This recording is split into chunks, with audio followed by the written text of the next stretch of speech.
Okay, this is a video about all the different types of tables that you should be able to use on tomorrow's test. The first one is a ratio table. So a ratio table is when you are not given a percent. It compares some type of ratio, like miles and hours, money and price, or money and item. Sometimes paint colors, like that, those are the ones we do it. So for example, if I had a item one, for example, I can do bananas and cost. So let's say 2 bananas cost $4. So I want to know how many 6 bananas cost. So 2 times 2 is 4. 6 times 2 is going to be $12. So I can use it to figure out the cost of something. So this first example says, imagine you have a painting that is 15 feet wide and 5 feet high. So I'm going to do my height, my width. So it's 5 feet high and 15 for my width. To sketch a scaled copy of the painting, the ratio of the width and the height of a scaled copy must be equivalent to 15 to 5. What is the height of a scaled copy that is 2 feet across or 2 feet wide? So that means I figured out what I multiplied to go this way. So 5 times 3. So to go backwards, remember I'm going to divide. So I'm going to divide by 3. 2 divided by 3 is just 2/3. So the answer is 2/3 of a foot. Okay, a certain shade of light blue is made by mixing 1.5 quarts of blue paint. So I know I have blue paint with 5 quarts of white paint. So that's my ratio. So 1.5 and 5. How much white paint do you need to mix with 4 quarts of blue paint? So I'm going to do 5 divided by 1.5 to get 3 1/3. So that means I'm multiplying by 3 1/3 to get 13 1/3 cups of white. Okay, a percent table. So percent tables are used for several different things. So just to find any percent of a number. So if it just gives you a percentage of a number and it doesn't talk about increase or decrease, you're going to use just a plain percent table. To figure out the tax, not the total price, but just the tax, or to figure out the commission. Those are just a couple things, okay? So this is the one where we're going to use whole and part. So we use 100, whatever the percent is in the problem, the of and the is. If we're trying to find the tax, the of would be the original price and the is would be the tax. The commission, the of would be the total price and the is would be the total commission.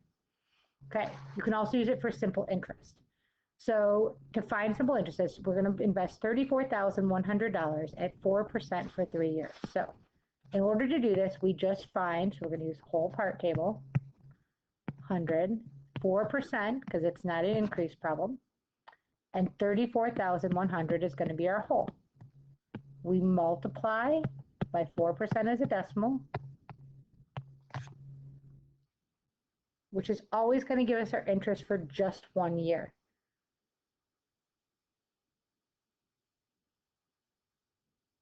Okay, so it's 1,364. That's for 1 year. It wants for 3 years, so I just multiply it by 3 to get 4,092.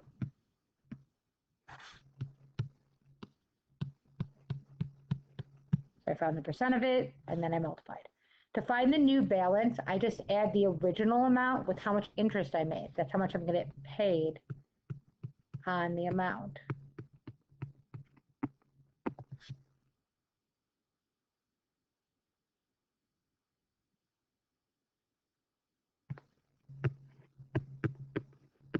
So my final balance is 38,192. Okay, a percent increase table. Okay, so this problem will say something about having an increase in price or a more. I charge a certain percentage more, okay, or tax, okay, or a tip. Those are all examples of percent increase. So we use an old new table. This is still always 100. This is going to be 100 plus whatever the percentage was. And then this is going to be the original. And this is going to be after the increase. So if it tells us we're planning on buying an item that is $25, tax is 6%, what's the new cost? We would know the original, okay, and we would find the percent after the increase. If they tell us that's what we paid and we want to figure out what the original was, we would put it under new and work backwards. Okay, so for example, a cereal box says it now contains 20% more. Originally, it came with 18.5 ounces of cereal. How much cereal does the box come with now? So we have old and new. Start with 100. 20% more. That's going to be 120% because of the word more. It used to have 18.5, which is our old. We're going to multiply it by 1.2. So we get 18.5 times 1.2. So 22.2 ounces. Here's our answer. Okay. Tyler's mom purchased a savings bond for Tyler. The value of the savings bond increases by 4% each year. 1 year after it was purchased, the value of the bond was $156. Find the value of the bond when he purchased it. So now we know what it was purchased after. So we know the new price because it was after the increase. So it increases by 4. So its old is 100. The new is 104 because it says the word increase. And 156 is the new because it's after. We want to know the original. So we're going to divide by 1.04.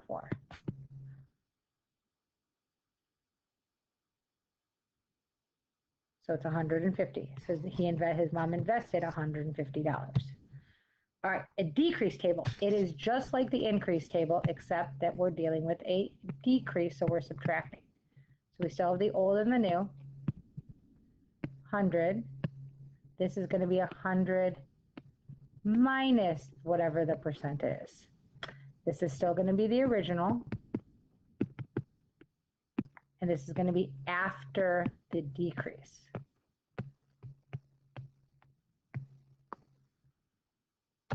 Okay, a price of a teacher is $18.50, but you have a coupon that lowers the price by 20%. What is the price of the shirt after using the coupon? Okay, so we have old and new. So it's 20% lower, which means I subtract, so I get 80%. The price is $18.50, so it's the old. We want to know what it's going to be after we use the coupon, so that's going to go in the other one. So we're going to multiply by 0.8.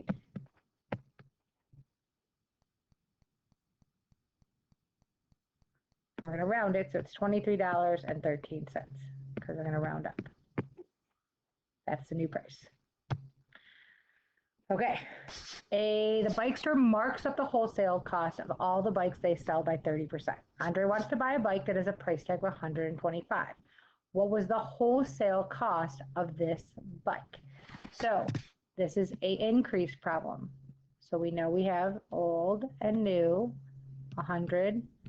They mark it up by 30%, so it's 130. He wants to buy a bike that has a price tag of 125. So that was after they increased it, so 125. So we're going to divide by 1.3. So we're going to do 125 divided by 1.3 and get $96 and about 15 cents. If the bike is discounted by 20%, how much will Andre pay before tax? So now we have a discounted one, which is a decrease. So 20%, so it's going to be 80. So it's still 125. So now that's 125 is the original because we're going to discount it. So we're going to multiply by 0.8. That's 125 times 0.8, which is 100. Okay. This is how to find the percentage after. It says a salesperson sold a car for $18,250 and their commission was $693.50. What percentage of the sale price is their commission? So we're trying to find out what the commission was, so, or the percentage, and it's a straight percent problem. So we don't need to do increase or decrease. So we're just going to make our table, and we're going to do its whole and part, 100. So 18,250 was our whole, 693.50. To figure out what our missing percentage is, we're going to divide. We're going to do 693.50 divided by 18,250, and we get 0.038. We have to change it to a percent, so it's 3.8%. Okay, the meal for a bill was $33.75.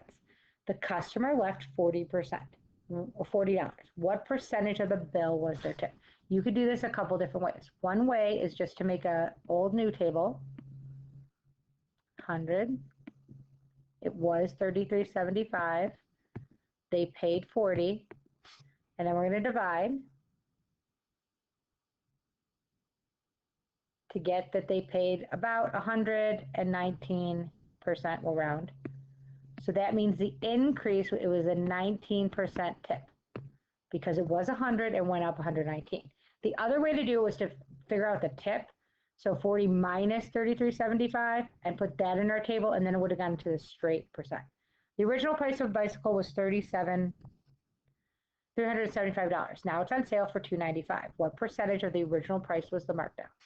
So this one, again, we have a choice. We could find the sales and put that in our table, or we can do an old new table and do 100. The original price was $375. It sold for $295. So we're going to divide.